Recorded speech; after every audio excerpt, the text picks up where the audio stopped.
આજે આપણે સૂકા લસણની ચટણી બનાવીએ મીઠી. ચલો.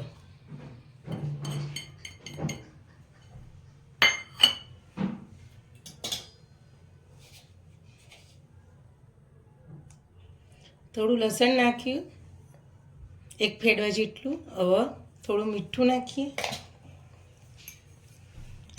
હવે આ રીતના આપણે થોડું લસણ ટીચી કાઢીએ.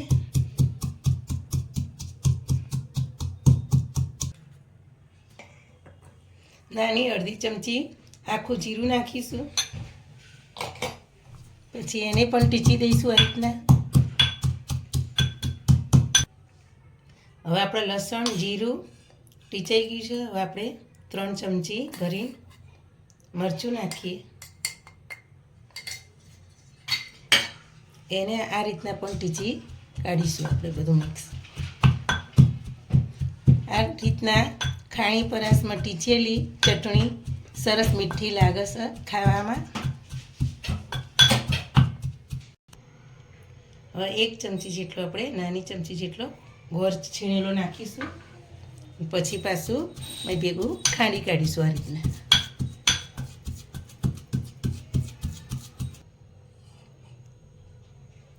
હવે જો આપણો ગોળ ને બધું વટાઈ ગયું. હવે આવા ટાઈમે આપણે એક નાની ડોકલી તેલ નાખીશું.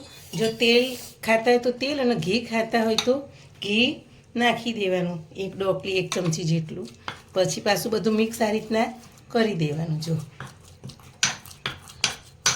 આ ચટણી ખાવામાં એવી સરસ રોટલા જોડે, ભાખરી જોડે, પરોઠા જોડે સરસ લાગે.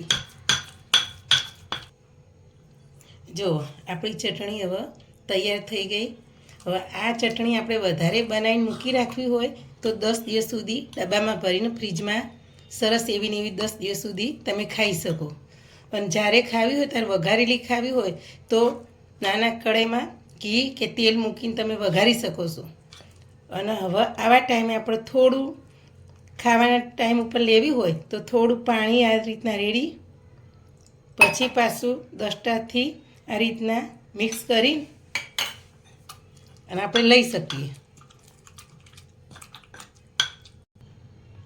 જો આપણી ચટણી હવે તૈયાર થઈ ગઈ. હવે લીંબુનો રસ બહુ નહીં, ખાલી અડધી ચમચી થોડી લીંબુનો રસ નાખવાનો. અને પછી મિક્સ કરી અને ડબ્બામાં ભરી લેવાની. આપણી લસણની સૂકા મરચાંની ચટણી તૈયાર થઈ ગઈ. ખાણી પરાસમાં વાટેલી અને મીઠી સરસ એવી ચટપટી. જો મારી આ ચટણી ગમી હોય તો મારી ચેનલને લાઈક કરજો, શેર કરજો, સબસ્ક્રાઈબ કરજો.